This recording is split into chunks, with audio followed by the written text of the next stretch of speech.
For the first piece, you want to use a thinner cardboard, the type that you would find on a cereal box. And you want to start off with a 6" by 6" square. So use your ruler, use your triangle, make sure that your lines are straight, make sure that you have 90-degree corners, and cut your square. Next, you're going to mark a 1" border around your 6" by 6 square, using your ruler to get straight lines and 90-degree angles.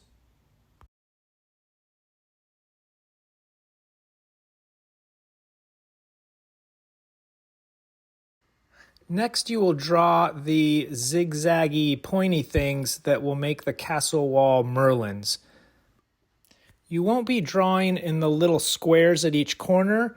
Those will get cut out with scissors.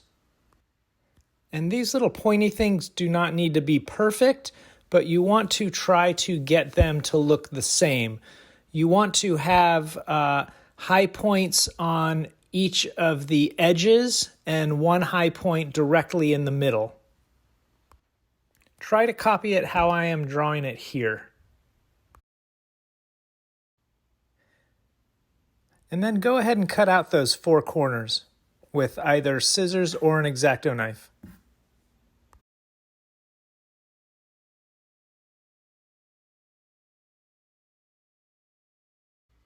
Now we're going to do something called scoring.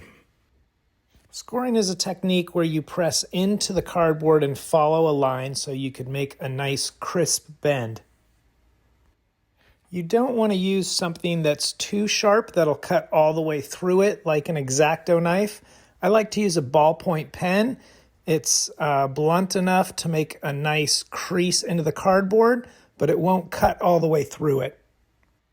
So take a ruler and a ballpoint pen and drag the ballpoint pen along the remaining border lines.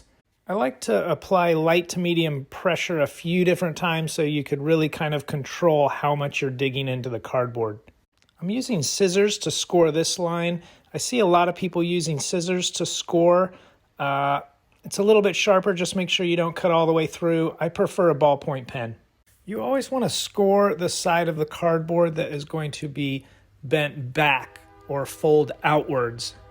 So after you've scored your 4 lines, go ahead and bend all the flaps back so it starts to look like a small rectangular box. Now fold your corners together so they make tight 90-degree corners and add some tape on the outside. And then do this to all 4 corners.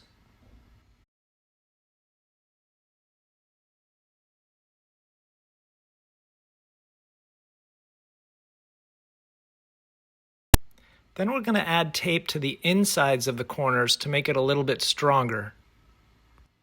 This can be a little bit tricky, but if you crease the tape before you put it on, it will make it a little bit easier.